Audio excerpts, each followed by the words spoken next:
Run 'em up, run it up, let it go. You move on, move out, you never know. What's up, y'all? We are back with another episode here on Slim Charlie Records. Alright, I got another terrific, very talented artist in the hot seat today. Alright, he goes by N to the V to the S to the V, NASA. Alright, so tell us who you are and what you do. Where you from? NASA from Baltimore, Maryland. A writer, producer, creative all around. Alright, so I gotta know, where did you get this name from and what made you decide to not use the letter A in your name? So I got my name in college. It was probably about 2011, 2012. Okay. But also, I think the point that everyone asked me, it was like, why do you use V's and not A's? A lot of people weren't around for the Raider Clan era. You know what I'm saying? Like Space Ghost Perp, like early ASAP Rocky. So Raider Clan hieroglyphics, if you know about them, the inverted A's are V's. So that's, yeah. Okay, well, I'm about to say, I just learned something new because I didn't even know about that. A lot of people are doing it now when they're like just leaving out the vowel completely, which is also part of Raider Clan. So shout out Perp again. But it's like they have like an entire alphabet chart of like what letters you use and what letters you don't. So your friends gave you this like as a nickname? Yeah. So why? I was the only one. Well, at the time, I went to school in Pittsburgh. Cool. And I didn't know anybody. And so what I did was I bought some weed and just smoked by myself. So my homegirl Z from Chicago, she's the one who named me officially. She was like, yo, you never sober. And I went to an art school. So we had an alley where everyone used to tag and spray paint. Cool. And my tag used to be NVSV. And then I abbreviated over time and it just became NASA. So That's tough. Okay, I like that. Evolution. Yeah, for sure. Like from hieroglyphics to English. Okay? Yeah. That's what's up. That's cool. So what part of town did you grow up on? Like what side? Northeast Baltimore. Cool. You know, York Road. Born and raised my entire life. My grandparents lived on Cold Spring. My church is actually 4321 Old York Road. Redeemed, We so. on Old York right now. Y'all Yeah, didn't so know. So this is my area. You feel me? Shout out Wilson Park. Shout out what else you call it? Govins. Yep. You know, that's where we at. That's what's up. So who did you grow up around? Like, did both of your parents raise you? Were you super close to your mom or dad, grandparents? My mom. So I was the youngest of four. So it was me, my mom, and two sisters. I have a brother in prison. So since my sisters are so much older than me, I was kind of like the only child. Yeah. But also because they were so much older than me, I had three moms. And so I had like influence from all over the place with them, like creatively and musically, you know. So you're not the only person in your family who makes music or who is like tapped into that? I am, but they are also very hip on culture, you know. Okay. So like my mom told me about like African artists and like lots of gospel artists, and then with my one sister it was artists like Jay-Z and Wu-Tang, and then my other sister was more R&B, so it was like Fantasia, Mary J, so it was like a melting pot of all of that. Very nice. So what's your first musical experience like? What was your first experience that made you say like, I'm gonna dig into this, I'm gonna create? I never really had one of those, like a point where it was like, okay, this is what I want to do, because I've always did it from a place of like expression and not a place of like I want people to observe what I'm doing, you know, like even though that came afterwards. But I never really had a moment where it was like, okay, this is what I want to do full time. But the moment that happened was 2017. I was working in my field after graduating college, and my friend, he knew of a studio, and he was like, yo, you want to come over here like after work? I'm like, all right, cool. So come to find out, the dude that owned the studio, we used to serve together at Joe's Crab Shack. That was like my first job in college. Aww. And now he owns a studio, and he just seen like the work that I was putting in there, and he was like, yo, we can really do something with you. So they invested in me. I left my desk job, started doing music full time, and never looked back since then. So do you remember your first performance? Yes, How I did do. it feel? What was it? It was good. I've never been one for stage fright. Like I've always been like a public speaker type person. Okay. So my first rap or performance was probably like second grade. It was for Black History Month, Nice. and I had to write a poem about what we learned in class about the heroes of Black History Month. Okay. Yeah. And you came out with the Black History Month rap. The bars. I said, a long time ago, there was a rule that a kid like me couldn't go to school. Ooh. You feel me? Like, this is like 6 years old. And once I was like, all right, no, I got it. But like English and language and communicating with varieties of people has always been like a passion for me. So even if it's not through music, if I can communicate whatever I'm envisioning or whatever I see to people, then it feels like a win to me. That's what's up. That's real from the heart. I like that. I like that. So, I mean, now that you're doing music full time, like, what goals have you set for yourself? Or even if you haven't set any yet, like, when you just kind of think of the big picture, what do you see? Goals. I don't know. I want to be more in the front of artist development. I think that, like I said, I enjoy making music. I like rapping. I like producing, but I also really enjoy bringing a sense of understanding from one artist to the masses. So like, I want to help people like build their catalog or their brand, or help them explore sounds differently from what they haven't done before. You know, so I think that's something that I'm leaning towards now. I recently went to this event over the weekend that Cheyenne Zadia was hosting, and it was just basically like a female creative celebration. Yeah. And I met this woman there. We were among like the first people there, and you had to come in and like write your name on the card and what you do.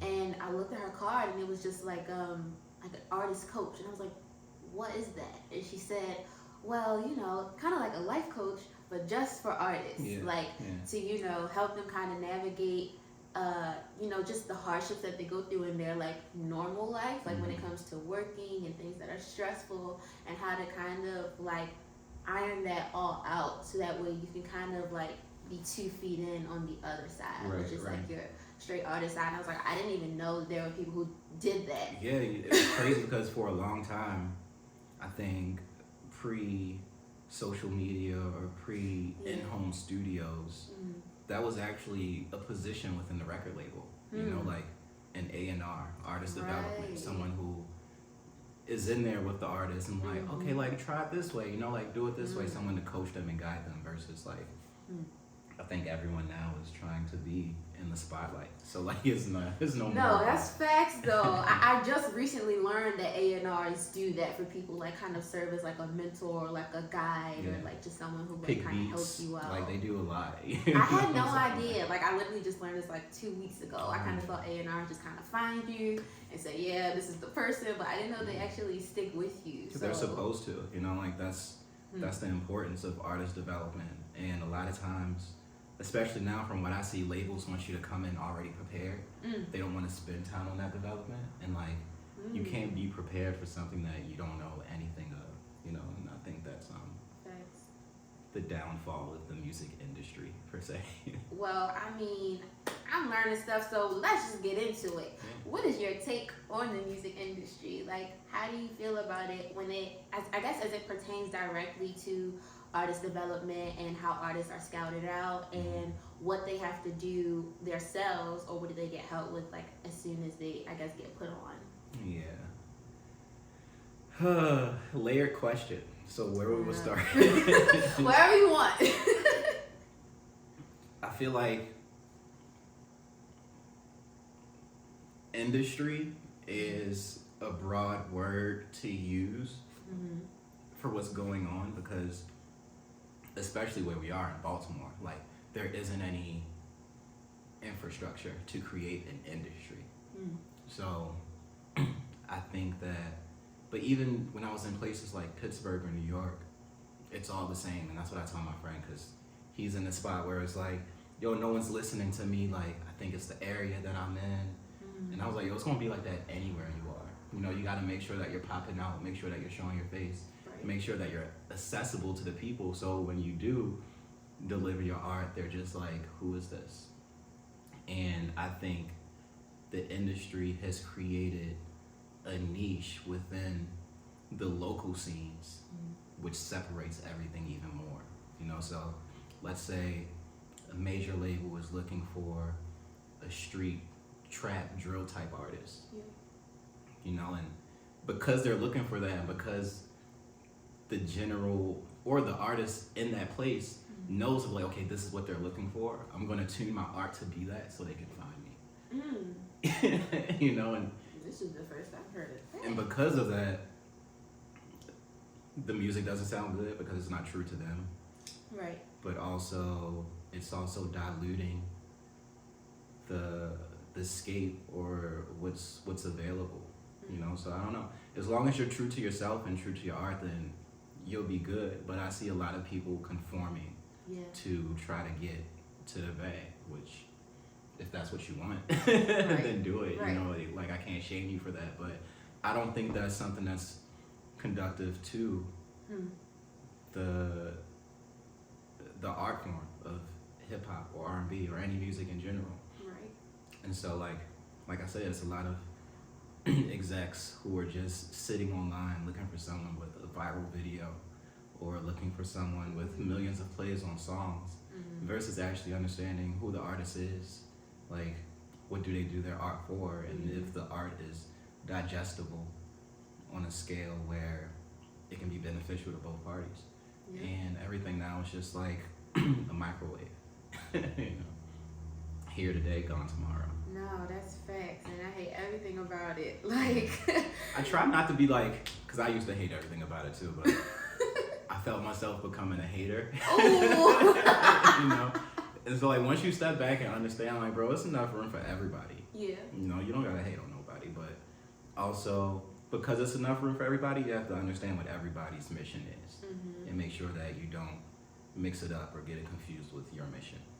So I think that's the importance of it. Do you see yourself wanting to be mainstream?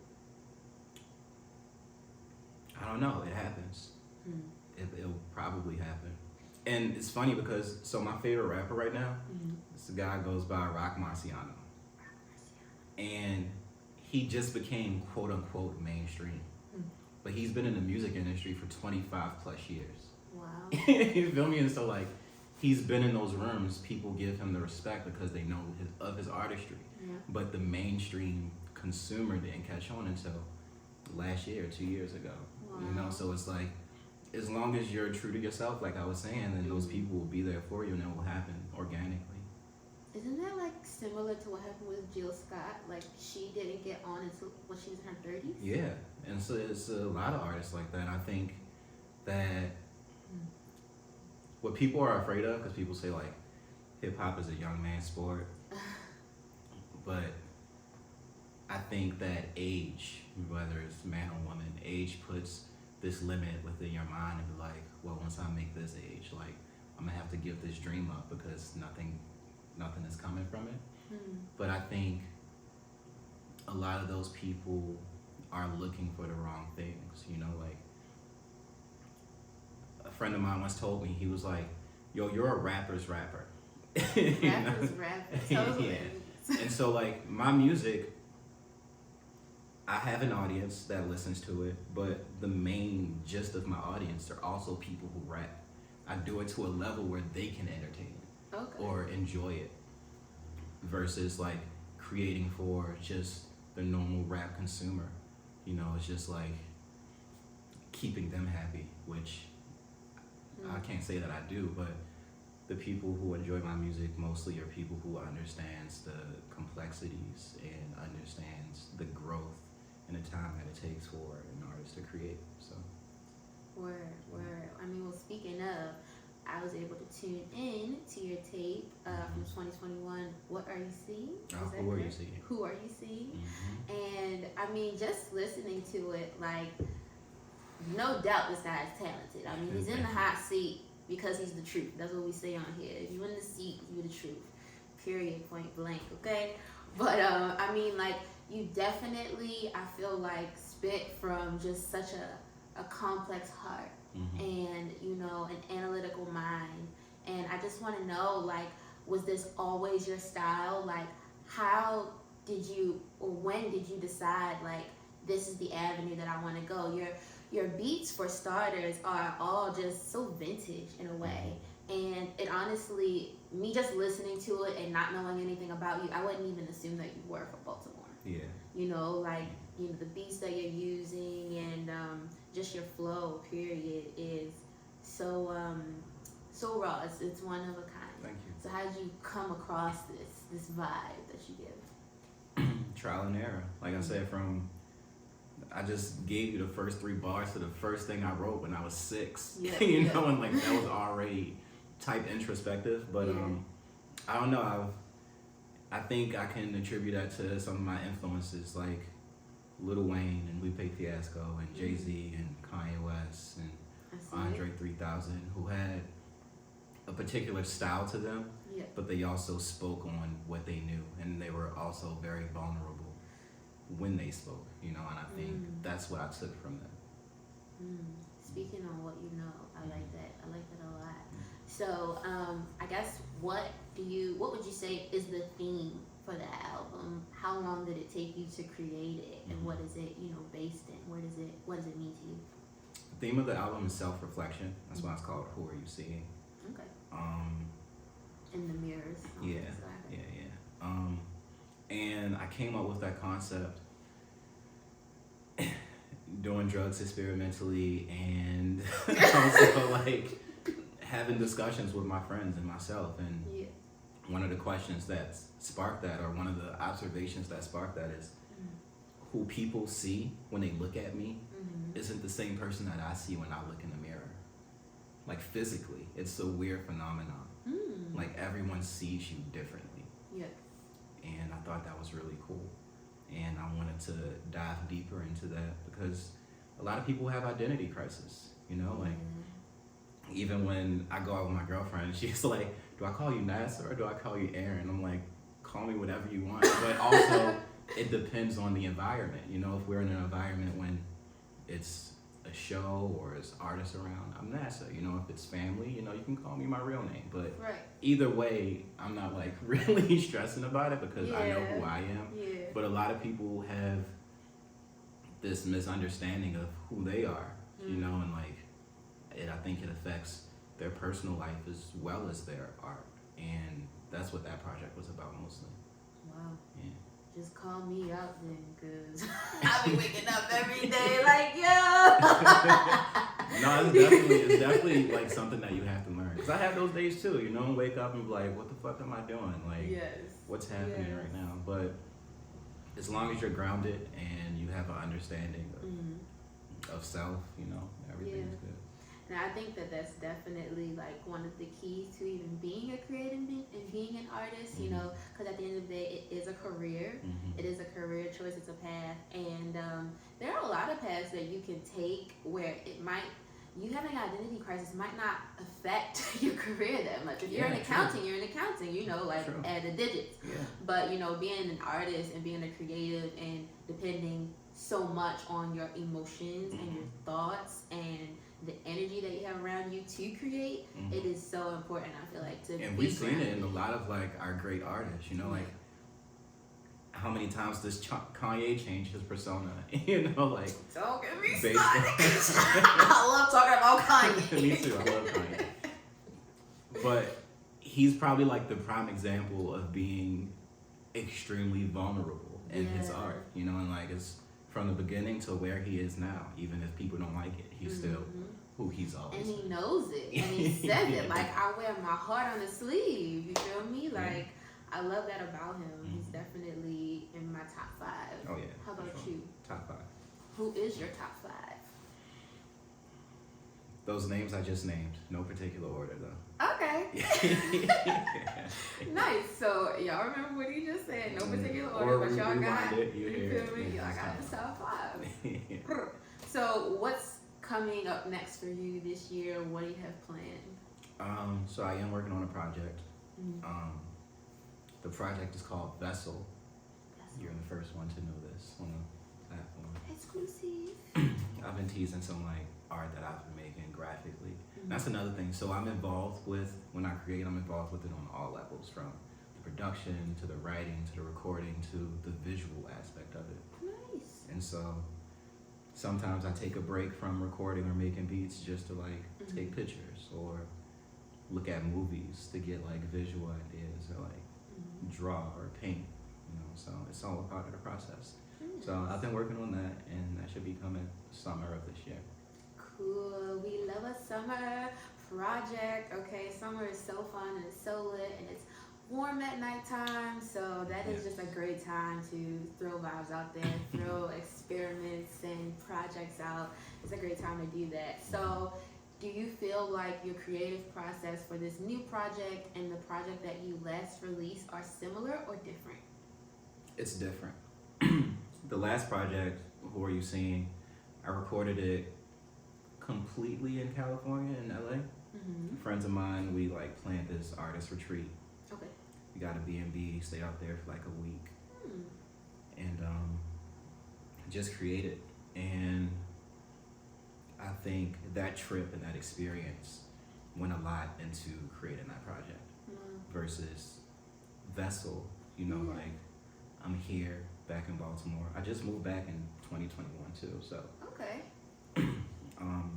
basically reobserving where I grew up, like reobserving roots, and yeah, definitely. So when you're writing, like for instance, the first one, you know, you kind of, you know, work through different experiences with different people to, you know, piece those things together, and you said it was reflective. So when you write, are you a person who just kind of goes in the studio and just lets it all out there? Do you take maybe notes for a while and piece things together? Like, how do you actually go about putting together your whole entire, you know, song and making it into just a whole album? Right. So I gotta live with it. So a lot of times it's me just like listening to the beat on loop, or like, or the playlist of beats on loop, and I'm like, okay, I like that one. I write a note and things like that. For the last project, I was like making songs, and I was chipping away like from the songs, like, okay, I want that one, I want that one, to compile a solid body of work. But for this one, I'm really doing it in like this, and then this, and then this, you know, and like, I think I'm doing it that way because we all crave structure.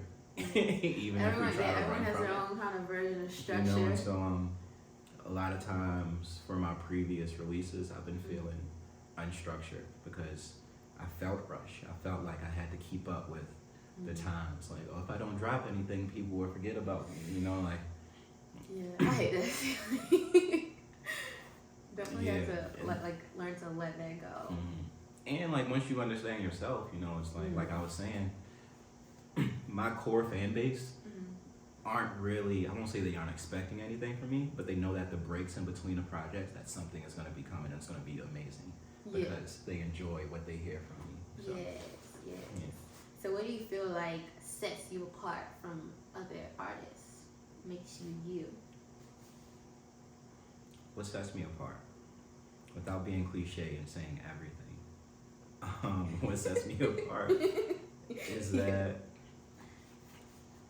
I feel like the reason that I do it sets me apart. I'm not looking to be a superstar. I'm not looking to be a household name. I'm just wanting to create. That's it. I like that. It's a very organic answer. So are there any people, I mean, it definitely might be the people that you already listed, but are there any people specifically that, you know, you always dreamed of working with?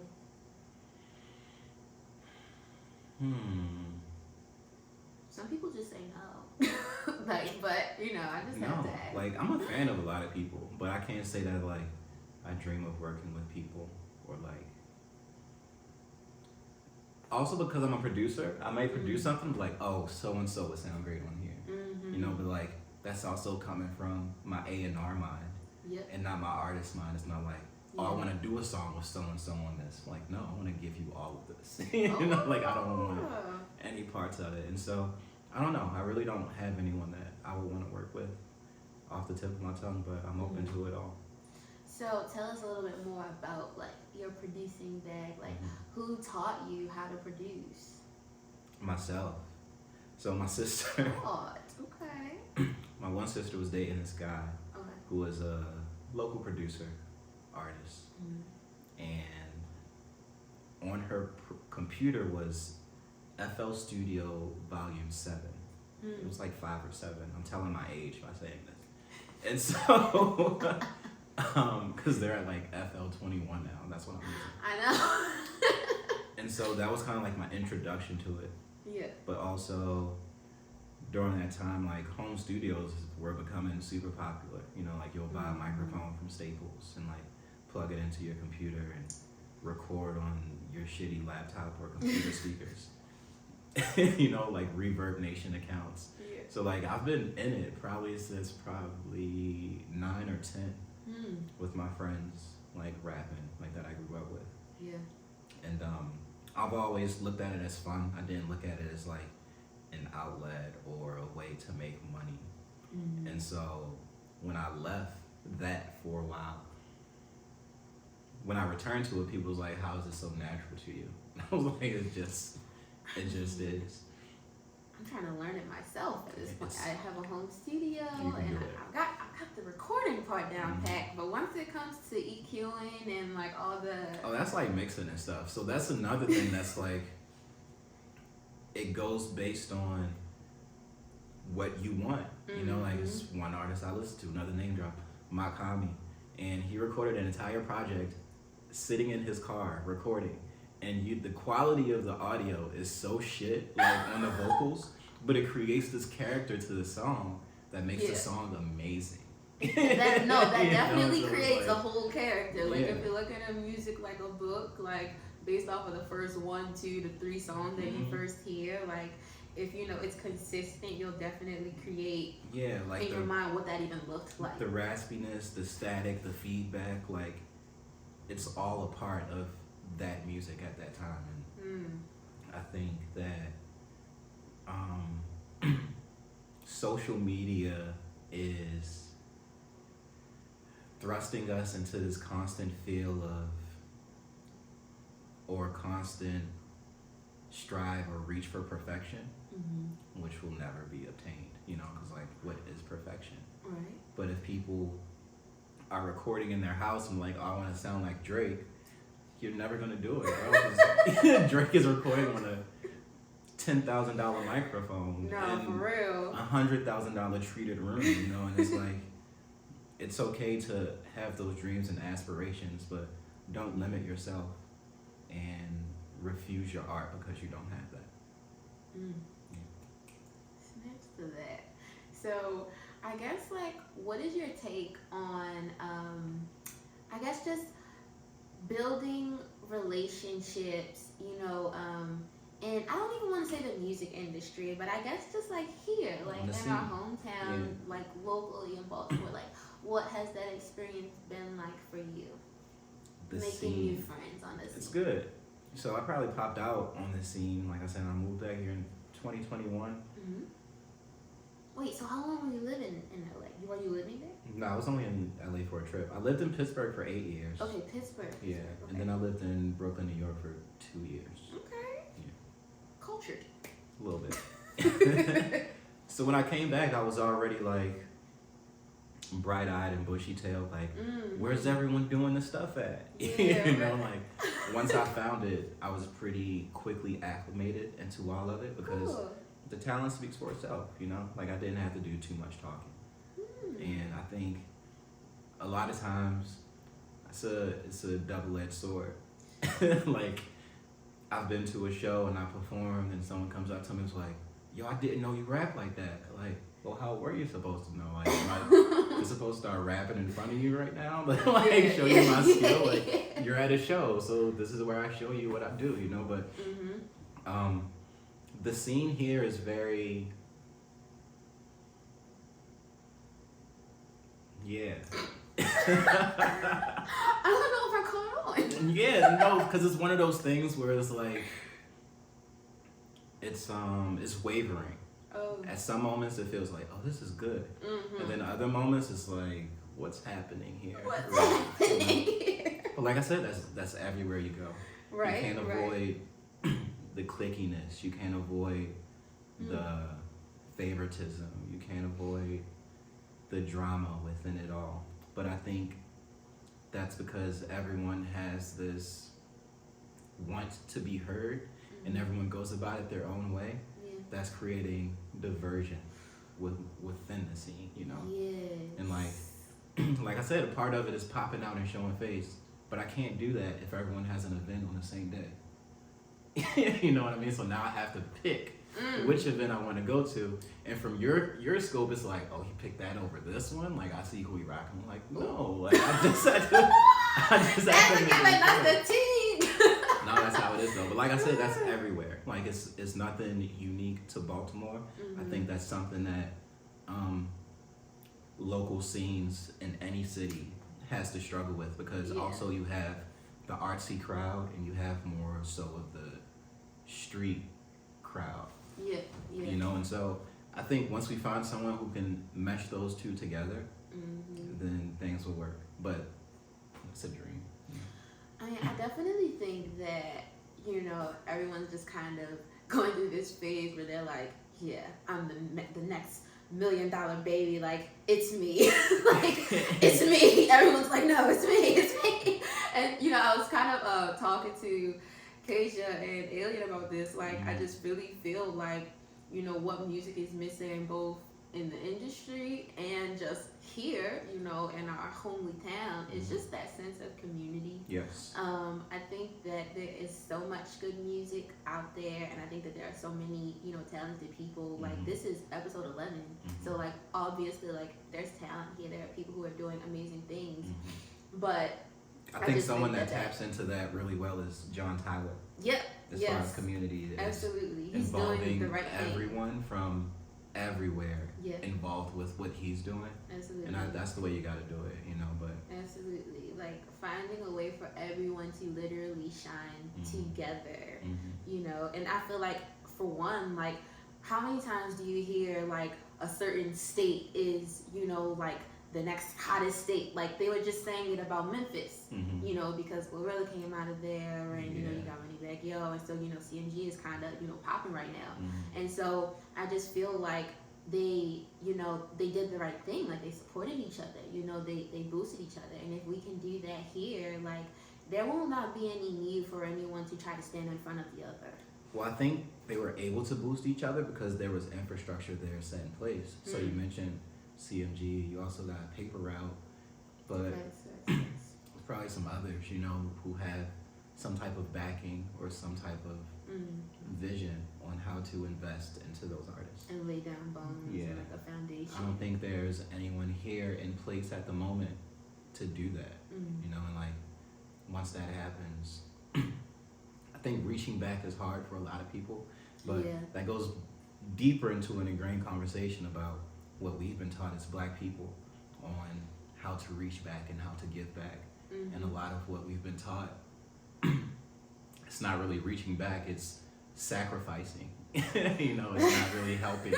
It's me risking everything that I have, that I work for, to give to you, to make you feel like I didn't forget about you, but what are you going to do with it other than squander it? And I think if we really taught people how to invest and how to support truly, then things will happen. And I think that also speaks to like educating. Like, for starters, if you go big, you know, today or tomorrow, and you decide that, okay, well, I know someone that's talented that I want to reach back and put on, but I also know someone who has a little more work to do before I can trust them to do the work. It's about educating them on what they can do to be the best artist or the best whatever they're trying to be, so that way you're not sacrificing. That way it's not a sacrifice, it's justified. And it's just strictly the right thing to do, because everyone is educated on how to be the best version of themselves and what they want to be in the music industry, you know. But I mean, speaking of, you know, just bones needing to be laid down, that will be Love Groove, that will be Two World Order, that will be Slim Charlie Records. Like, I definitely see, these small communities coming together and building something that's going to be really beautiful for Baltimore in the next few years to come. Like, I see our community and our artists, strictly here, like, being on a whole different level, I want to say in the next 3 years. Like, I see that for us, and y'all are going to see it too. Don't play with us. But I mean, so how did you get introduced to Two World, to Alien, Ken, and everyone else? Like, how did that happen? I just pop out to like shows they would host or throw, and during this time, there was a lot of things happening at the Why Not Lot. Why Not Lot? Yeah. What's that? It's right there on North and Charles. It's not there anymore, but it was like that outdoor venue Oh. right next to the Crown. Yes. But they were doing a lot of shows there, and I used to just come and just like talk to people and just enjoy the music performance. And one of the shows they had like an open mic type thing, and I got on stage, and Kay was the DJ for that one. But that what made Kay start paying attention. It was like, okay, who is this guy? Yeah. So Kay went back and did his research, and he was like, oh, he's been doing this. Yeah. And Kay and Chris reached out to me. Cool. They was like, I want you to be a part of this. I was like, okay, cool. And that's what it was. Easy 5. So you are currently in a beautiful relationship with another artist. Tell us what that's like. And I'm honestly not even saying us, I'm saying me, because I've never dated an artist before. So you know what? Neither have I. This is my first time. And it's very much an artistic relationship, as far as saying like we both, when we clash on artistry. Like, speak to that. What does that mean? it's nothing Does that personal. mean that, It's like, just like artist arguments? Like arguments about music? yeah. Like I would make a beat and she'll be like, okay, let me lay this down. And I'm like, well, I'm not done the beat. Like I don't want to lay that down now. And she's like, well, the way that I do it. I'm like, well, the way that I do it. But in the end, it's all love, and the music is beautiful always. So shout out to Tayeva. Shout out her. And also Salt, Pepper, Ketchup. You mentioned Love Groove. You mentioned Two World Order and Slim Charlie. Like Salt, Pepper, Ketchup she created a platform where she can bring those artists from different backgrounds and put them all in the same room. So yes, definitely thank you for reminding me. Salt, Pepper, Ketchup, because I've gotten to be a part of that. Like definitely shout out to Tay. She definitely caught me at a beautiful time, because I was going through the works when I got to first perform at her event down at City of Gods on Holland Street. So definitely shout out her events, because she's been consistent with them for sure. So I can't wait to get her on here and have y'all learn more about her and what she's doing. But yeah, she caught me at the perfect time. I had an amazing time at her show. So that's for sure. Salt, Pepper, Ketchup on the rise. We definitely building this city up to be something monumental. for sure. But back to your question about dating an artist. Like I said, this is my first time as well, and it showed me a lot of what my partners of the past had to deal with. Like looking at me, like, oh really? So a little reflection, a little mirroring going on. For sure. It's like days where like today I probably haven't spoken to her in like 6 hours, but I know that she's in the studio doing something. It's not like she's ghosting. No, she be working. But I be doing that shit too. So it's like once you have that understanding of like, okay, you're working, you're in your creative space, or you just want to be left alone with your thoughts so you can do something creative, and so it's definitely been a learning experience. We've been growing together, and I love it. It's fun. Oh, I love that too. They're like my favorite music couple. Them and Full Line Fifi. So shout out to y'all. They're so cute. But yeah, no, I've never like dated a creative or anything like that. I just always thought it would be some type of catastrophic disaster or something like that. But you guys make it look great. When it comes in, when the bag comes in for the music, and it's really your time to step up, do you feel like being in a relationship with another artist will be something that's manageable? Like, what do you feel like steers people wrong, you know, in the industry when they have these kind of like just awful looking breakups while they're, you know, trying to put out music? Like, where do people go wrong? What's your advice for that? Where do people go wrong? I think people go wrong, to answer your first question. I think they go wrong with, how can I say this? By dating for other people. You know, like they choose their partner based on what other people like. You know, like, that's crazy. I it's haven't so thought about weird. that. It's so weird. They were like, oh, you think she bad? Well, she's mine. So like, do you think I'm cool now? You know, it's like, it's not because you like her, or like not because you see any interesting qualities in this person. It's just because other people like this person, you know? And I think that's where they go wrong, firstly. And no, I think that's it. Honestly, it's just the genuineness of the relationship, you know? Yeah, that makes a lot of sense, actually. When Tay and I started dating, she didn't even know I made music. For real? Yeah. Well, how did she find out?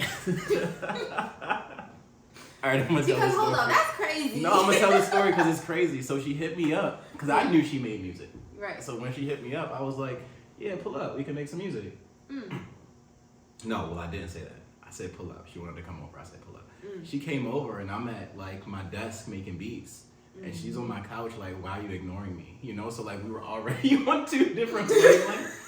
And she was like, I'm trying to get to know you, and like I didn't even know you did this, you know. And I was like, oh, I thought we were in work mode, you know. So wait, so you thought that she knew? Yeah. Oh. Yeah. Wasn't that a pleasant surprise? No. So once we figured out what we both wanted, it became easy. Yeah. Okay. We love to see that. We love to hear that. So, are you ready to play a game? Let's play a game. Okay, are you ready? Let's do 5.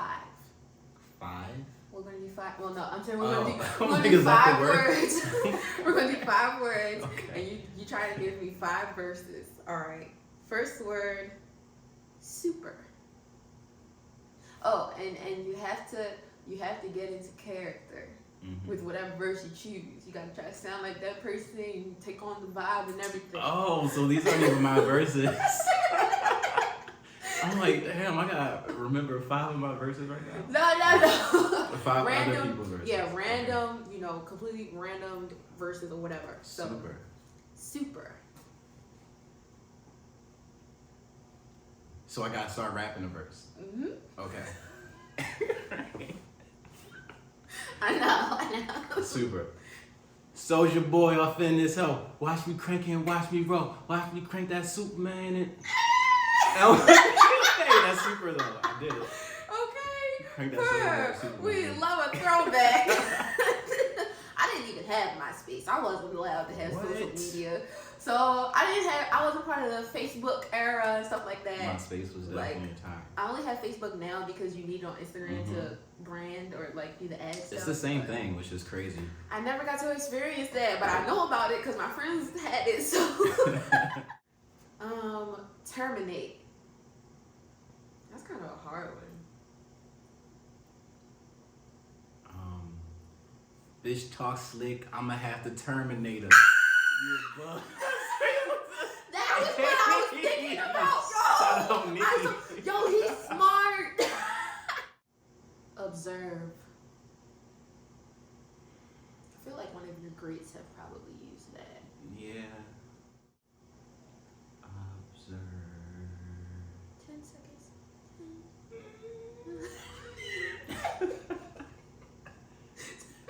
I will lose this game. No, you're doing so good. Stress. It's kind of crazy that stress is a verb. Stress is a verb. It's interesting. I stress often. Yeah. Shout. Let's play a different game. Like, what is this? Like, I got like 2 out of the 6, so like. so that was good. Right. This is sentence scrapple, guys. This is what I'm gonna start calling it. Sentence scrapple. We have to have a conversation. He uses words I chose. and I use words that he chose, so we will try to have a conversation. So this first word, I only know it as like an insult. No. Oh, why don't you just get into a character? Just I make got yourself you. a character. Yeah, What's your yeah. character name? Marvin. And I am Harriet. Harriet and Marvin. Harriet, you know the other day I went down to the grocery store and you know what that scallywag had the nerve to tell me? What's your name again? Marvin. Oh, Marvin. What I hope you gave him a revolutionary ass whooping. What did he say?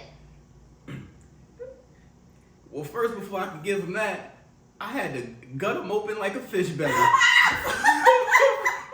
Why are we so country? I don't know why that was just the go-to. I guess that's just the vibe.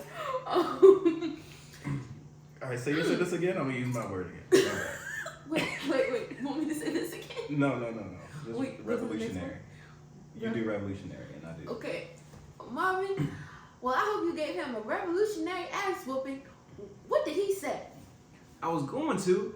I was trying to buy some fish belly for dinner, but he said, "What type of Negro are you eating fish belly?" Well, I want to get in my vehicle and go run him down. Shouldn't I?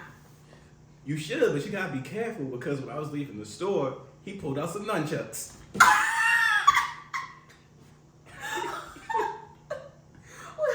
Well, what is he, a communist or a socialist? Why is he walking around with nunchucks? I wasn't gonna stick around for all that lollygagging. I picked up my fish belly and I left. Well, you got that fish belly on you? It ought to be a missile for tonight. See. Oh my God. That's gonna be a fun game. I wanna see what people play. This game just tripped me out every time. But that was fun. Thank you for participating in that. Do you have any last remarks or shout outs before we close on out? Yeah, first off, shout out you feel me? Thanks for reaching out, getting me in here. I remember the first time I seen you perform with J1, we were like, wow, what is his voice? And now, you feel me, you family now, so shout out you, thank you. Shout out my 2-world family, shout out Tay Eva, my beautiful queen.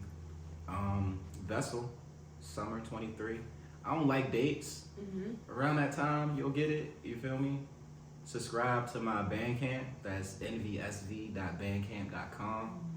You get everything dropped there first. I put everything there before I put it on DSPs, so the true supporters, true listeners can get it first, you know? And that's it. All right. Well, thank you so much, NASA, Thank you. for coming on the show. Y'all know that I'm going to drop his links below, so tune into him and be ready for his super duper duper dope tape that's going to come out this summer, okay? And we're going to circle back with him real soon after his tape comes out. And yeah, y'all just stay tuned. We will see you back next Wednesday at 6. Peace. Peace.